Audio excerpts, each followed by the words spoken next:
My name is Leslie. I am the host of the Why Not Today podcast. This is a podcast to celebrate people who have been courageous and said, why not today? I started this podcast to honor my father, Patrick Kane, who often did say, why not today? I'm based in Reston, Virginia, a planned community right outside of Washington, D.C., and thanks for joining us today. And I'm excited about my guest today, Cris Howard. I don't know really much about her except for what I've seen in the press. A friend of mine sent me a link to her story that was on a local news station of her adventures. And she's like, you need her on the Why Not Today podcast. And so I reached out to her, found out she lives maybe a half a mile from my house. I think I could walk barefoot to your house. Yeah. So I'm sure we've run into each other and passed each other and walking. So I'm excited to have you here and share your journey, your experience. So before we kind of hear all your courage stories and everything, tell us a little about who Cris is and a fun fact about you. Well, a fun fact is I'm a bit of a princess, honestly. Oh, good for you.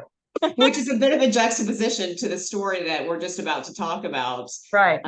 In fact, I just redesigned my home to kind of reflect my personality. And it's designed in pink, crystal, and fluffy everywhere. I love that. So the other hat I wear, unapologetically, yes. That's okay. The other hat I wear is, and I do have a pink shirt on today, is I'm a sales director with Mary Kay. And so I love it. Until January, my wall behind me was bright pink, but I moved it. Oh my gosh. So yeah, pink. My niece asked me one time why pink was my favorite color. I'm like, really not. It just pays me really well. But pink and fluffy is always good. So I'm excited to hear your story and your adventures. And so before we kind of hear that, what does courage mean to you, Cris? For me, courage is daring to live your authentic self. So courage comes from deep inside. And when the heart and your actions are totally aligned, then you know exactly what needs to happen, come what may. Yes. And we're not worried about consequences. We're not worried about what people think. We're doing what we need to do in that moment. Totally agree. Got to live to those values. And so many people don't, unfortunately. Yeah. So you had a really cool adventure, and I was kind of teased about it. And honestly, I read the story, part of the story, not the whole story, and because I kind of wanted to be surprised by it, and I don't know if I've known anybody that's accomplished this. So let's talk about what you accomplished, why you did it, the backstory, and some of the courage steps in between. So I'll let you spill the beans and share what you did. Go for it. Really okay, cool. And just jump in and let me redirect if you need me to. So absolutely. I'll get there. So we'll just start with the it. So the it is the big adventure is I left my job. I was 11 years with LabCorp drug development and 33 years as an executive in biopharmaceutical development, drug development. And I just resigned in order to go hike the Appalachian Trail. And for those who may not know what the Appalachian Trail is, it's the longest footpath in the world, continuous footpath. I started in Springer Mountain, Georgia, and walked with whatever I could carry on my back and all my supplies, all my food, all my water, my sleeping bag, my tent was 25 pounds in the wintertime, 19 pounds in the summertime. And I walked through 14 states along the East Coast and ended my journey in Maine, Mount Katahdin, Maine, right smack dab in the middle. Yeah. So the total mileage is 2,200. Wow. And so when did you do that? I started April 10th of this year. And I summited Katahdin on September 24th of this year. So it's about 5.5 months took me. Okay. Yeah. Wow. So was this something you'd always dreamed of doing? Was it a pandemic, like, okay, let's relook at our life and what are we doing and quitting your job? I'm finding a lot of people that I've talked to are just like, at that point, it's like, okay, what's next? And this is not fulfilling me. Yeah. Yeah. Well, there's a convergence of three different factors that were all kind of happening at the same time that kind of was the fine point to me making the decision to do this. First of all, my background was an Ironman, Okay. which Oh, is wow. the ultra distance swim, Yep. bike, run. So it's a total of 112 miles. And I did that for 10 years, and really my identity was formed through Ironman. How many did And you do? 12, including the world championship. Yeah. Wow. Impressive. My Yeah. brother did Yeah. it. I actually interviewed him on the podcast in March of last year. He did Lake Placid and Okay. Yep. two of them. Yeah, It's yeah, that was my amazing. life. I was even on the board of Ironman, and Wow. opened up doors for women to participate in the sport and increase the women participation. So it was everything. But then I experienced an injury. I had a tear in my back called the multifidus. And the bottom line is I can no longer run, and I can ride a bike, but when I'm used to doing 112 miles at 22 miles an hour, and now I can only do 14, that's just not fun anymore. Yeah. So that part of me, and I try to replace it with, lifting weights in the gym and all this other stuff, but being outside all day, I really missed that. And then for my company, my job at work, I built a department from scratch, and it was, my job is to work myself out of a job. The cliche, it's true. And so I'm more of an entrepreneur at work, and this was reaching steady state, grew this department to 300 people, project managers around the world, 24 countries. Wow. And so I was kind of reaching that kind of culmination. I was looking for something next, Yeah. another challenge, something to fill that in. And the company was that my division was sold off to start a new division. And the time was good. It was a good Right. time. It was not disruptive. It was an easy transition out. Right. And then the third factor is I got diagnosed with melanoma. Oh, wow. And so I took some time off work, about 5 weeks off work, to get that treated.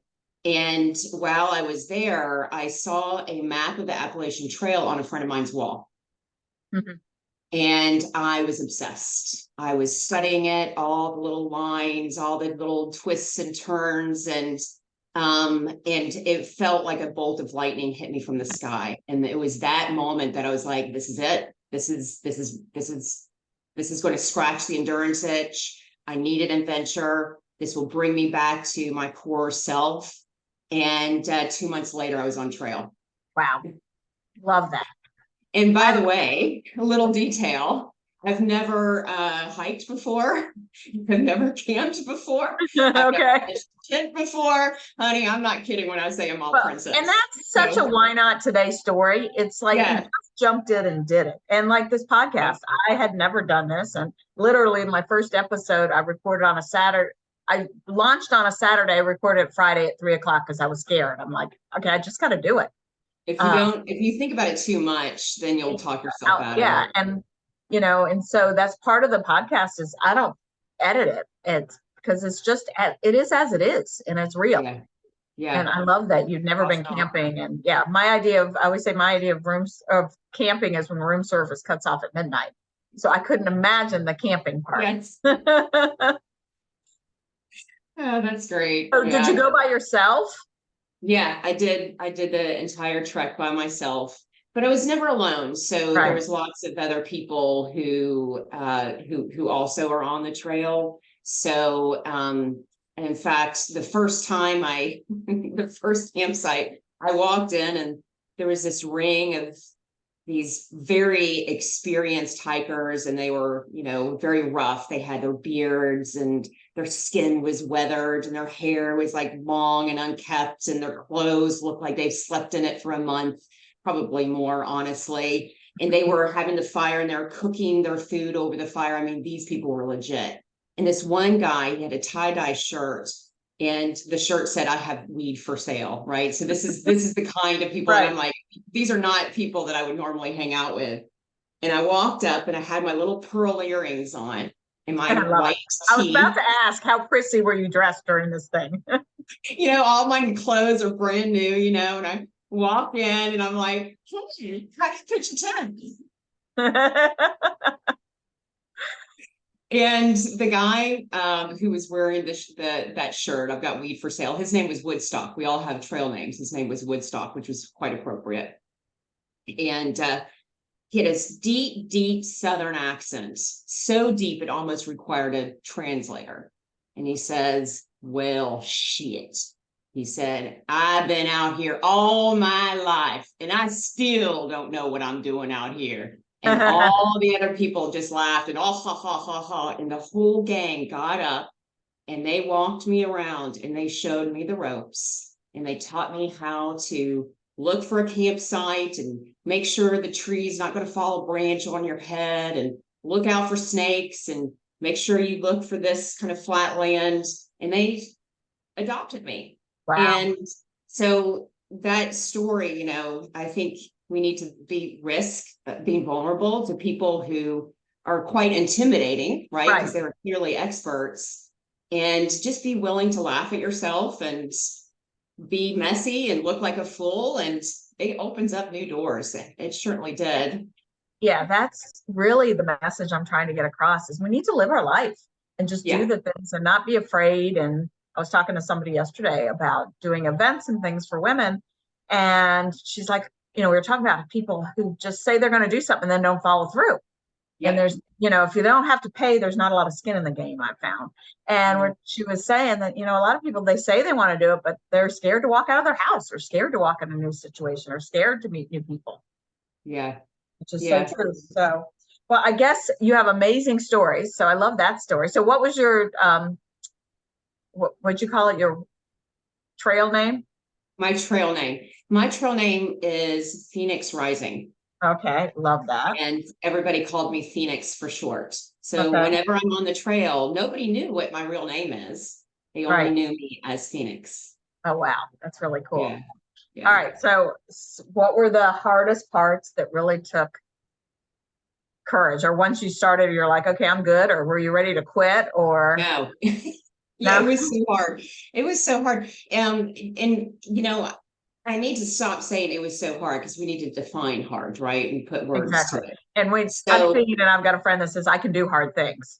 Yes, for sure. But this made an Ironman look like a walk in the park. Oh, wow. And I'll just give a couple of stats.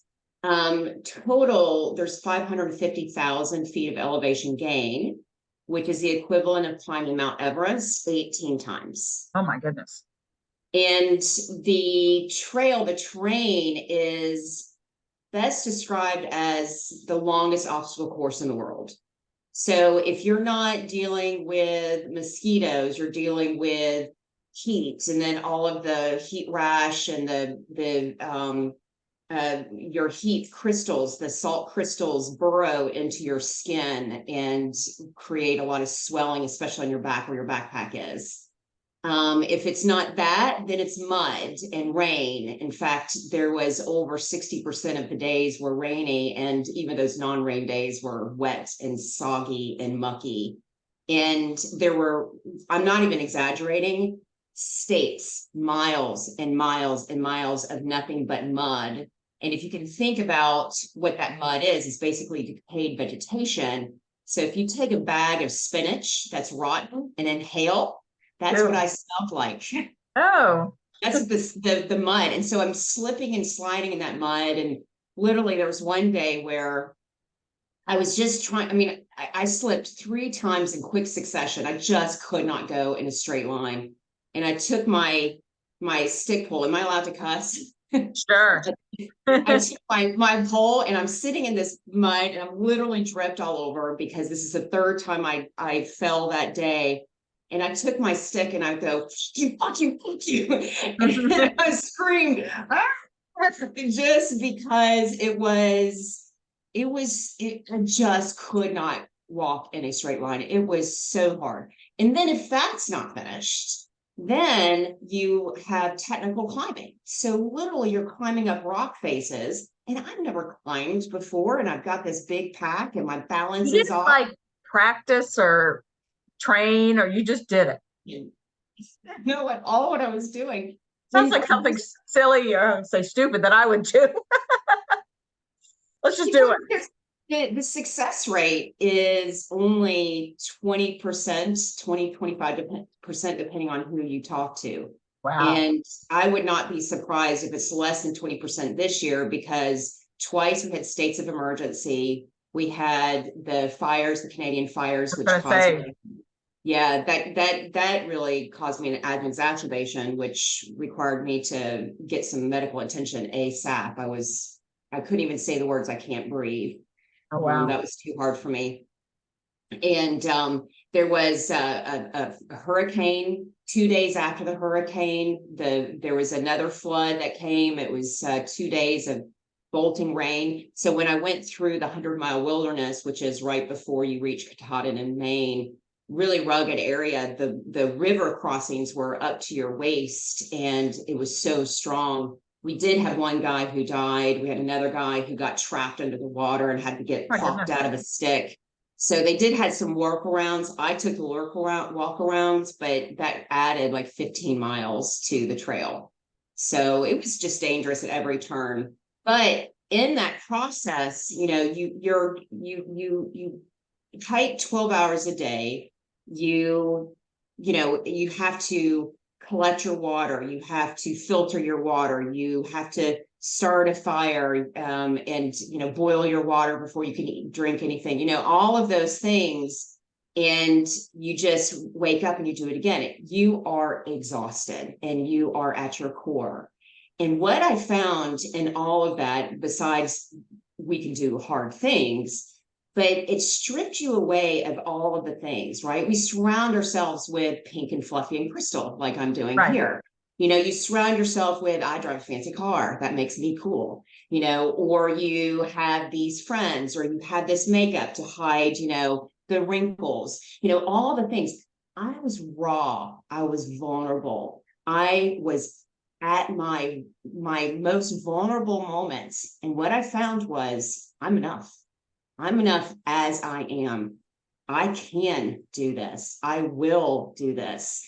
And so I emerged with this kind of sense of power that's inside of me, of knowing that I don't need all the things. I'm unstoppable as I am without all the props. So that was, sounds like you were pretty unstoppable before all your Ironman and success and stuff in your business. Yeah. Well, I've always had that, kind of innate drive to do tough things, but this doesn't light a candle to anything, because it's such a paradox to who I am, right? Yeah. Even doing an Ironman, at the end of the day, you go back home to a shower and fresh clothes and a bed, and a massage when you're done. Right. Yeah. And here you go to bed with those wet, soggy, muddy clothes that smells like decayed spinach, and you wear those clothes day in and day out. Aren't there, I was going to say, are there stops, places that you, I don't know what they're called, but there's places to stop. Is there places to do hostels, do laundry, people there? Yeah. About every 5 days or so on average, depends on where you are. So at the beginning and at the end, you're more out in the wilderness and it's more rugged, and there might be, 5 to 7 days before getting to a town and a hostel that will take you in and do laundry, and you have a bed to sleep in. Right. You're in the middle states, from Virginia to about New York. It's a lot more populated. And so if you want to, you can go into town every day. Not everybody does that. So you have a lot more choices in those times. Yeah. So did you have people come and hike with you that you knew and join you? Yeah. That was really cool. So I blogged, and I just kind of, like the Pied Piper, the further along I went, the more people I accumulated, which was really fun. So I'm sorry. I said that's fun that people were joining you. Yeah. And like my old professor from business school, he came out, and I had another friend who, actually, he's a friend now. I actually never met him, but he's in the industry. He's a medical device. He's got like 16 patents in his name, and he's completely obsessed with this story. And he came out on trail and gave me some new shoes. Wow. And took me to lunch. That was really special. And then there's like random strangers who would also come out, and they would set up, hamburgers. They would grill hamburgers for you. They would take your trash that you've been accumulating, because you have to hike out your trash.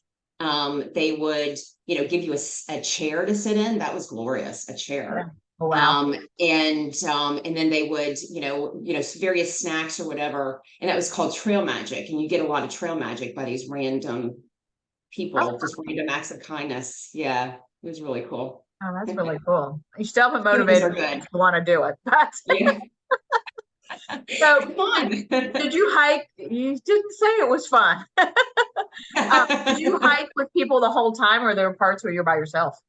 So you're with a bubble. So I was by myself, but I was never alone. So you could sit at a shelter, which is a 3-sided structure to help you get out of the rain. And those are about every 8 miles or so. And so you could sit in one of those shelters and sit there for an hour, and you'll have maybe 3 people who will pass you. 2 of them you might already know, and it will be this long lost reunion. And then 1 person you just met that day. So you end up, if you've ever run a race or a marathon or something, it's always crowded at the beginning, but then towards the end, you end up kind of leapfrogging with the same people who are your pace. And that's about what it's like. Yeah. Okay. Were there people that go the other direction, or does everybody go north? About 80% of the trail goes from south to north, and then the rest of them goes from north to south. They have to start around July because of the snow and the rain and all that. And then other people do flip-flops. So they'll do kind of sections of the trail and flip around to get theirs done. But significant majority goes from south to north. So to hike the whole trail, is it you do it all in one time, or do some people do a little bit here and a little bit there? So what your goal is to be called a ThruHiker, and to be recognized by ATC, which is the Appalachian Trail Conservancy. You need to do all 2,200 miles within the same calendar year. So most people don't have luxury of an entire year to do this. So they might split it up a little bit and have some more rest. Other people, they are not interested in the title ThruHiker, and they just do a weekend and 3 weeks at a time, and it will take them 20 years to do the whole trail. And then other people not even interested in doing the whole trail, they'll just do section hikers, and they'll do sections at a time. So we're all mixed together. Yeah. So how many people did it like you, start to finish? Like about, I think the number is 3,000 each year. Try, and then 20% or so, maybe a little bit more, maybe a little bit less, actually finish. Wow. Yeah. So many cool. I'm sure you have so many lessons and stories. And yes, I've been doing a lot of talks, which is really fun. So I do give a talk about setting big audacious goals and sticking with it and all that other stuff. So went to my alma mater and a couple of universities and whatnot. So it's really fun. So I'd be happy to, if anybody's listening that is looking for a speaker, I love it. I could talk about it all day. Which I've actually thought about taking this podcast and making it into more of a membership that people can join, and they get more access to whoever the speaker is. I have a couple of groups and things to do book clubs with. I don't know. We'll talk about that. Other fun ideas. Yeah. So did you go back to work? Well, it remains to be seen. Okay. So the company, my division was sold off. And so, and honestly, it's time for a new chapter. And so I am interested. So I'm just now starting my interview process. I took a month off. So the month of October, I just really slept. I mean, consistently slept and recovered. My knees still are really jacked up and all my tendons are messed up. So November is when I really have just started the networking and looking for a job. So it'll be a while. Looking for something totally different? No, I'm going to stay in the same industry, biopharmaceutical. And because I'm looking for a leadership position, those are a little bit harder to come by. So the right moment will show up when it's ready. You never know who might listen to the podcast. Who knows? Yeah. So what was the biggest thing you missed? about the luxuries of home. Obviously, Plumbing. plumbing. Yeah. Yeah. There's there's one vlog that I write about, and that's pooping in the woods. It is a Oh, whole nother experience. Like normally our business, well, I call it, or normally we just don't even think about it, right? You get your right. job done and move about your business. Yeah. Out in the wilderness, it is you have to dig a hole. You have to make sure you're not going to fall down into that hole. Oh, You got wow. to hold on to a tree. Hopefully you're not, you're on this big slant, and God help you if there's snakes and poison Oh, ivy and bears, and it's like just to do the one thing that we all yeah. have to do. Yeah. It's much more complicated. Oh, wow. Yeah. Did you see bears and I snakes? saw 20. Yeah, 20 Wow. bears. One of them, most of them, there's nothing to be afraid of. But there was one that was a little bit more curious and hung Okay. around a little bit more than I would like him to. So we Yeah. tried to scoot him off, and he was just too hungry and too curious to know what was going on. Snakes, oh my gosh. Let's just say I'm not afraid of snakes before. I was afraid of snakes, but now I guess through repeat exposure, I am no Yeah. longer afraid of snakes. There's Wow. tons of them, rattlers, black snakes, rat Ugh. snakes, and Spiders, everything in all the between. Yeah. bugs. Ugh. Yeah. So, Yeah. what's your next adventure? I don't know. I don't No. know. So Okay. I think my first goal is to get a new job, and to, got to replace the coffers, living a year without income and really without health insurance to speak of. Right. That's a consideration. So I've got to be responsible again. But who knows? Like, I'm volunteering out on the trail. I just got certified as a hike leader by the Oh, cool. Potomac Appalachian Trail. I plan to volunteer and do some trail maintenance. I want to go out there and do some trail magic and give a bunch of happiness and love to random strangers. I think I can't wait to do that. That's fun. And then I started, now that I know that I can walk like a champ, I'm starting to race walk, which is a whole nother thing. So my goal is to race walk a marathon. So that's Wow. so it's not running anymore, but by golly, I can walk the thing. I can walk, but I'm not going to race walk, but I'll walk around Lake Ann with you anytime. I will do that That's my anytime. walk. Yeah. In fact, we're doing a turkey trot for Thanksgiving. We do walking around Lake Ann, which for those listening that aren't local, it's a whole mile and a half around. And we're so strenuous that we literally, at the first time I did it, I said it was a 10K. My brother's like, it is not a 10K. Well, my last name is Kane. I'm like, there are at least 10 of us there. But we're so strenuous, we walk around half the lake. And when you have your water stop, or we have a mimosa stop. So we start halfway around the lake for mimosas because I like your style. tired. That's our kind of exercise. We're going to get along just fine. Yes, exactly. So I always ask people, how would you empower somebody else to do the courageous thing, to say, why not today? Not necessarily have to do an Ironman or a Appalachian Trail, but how would you encourage somebody else?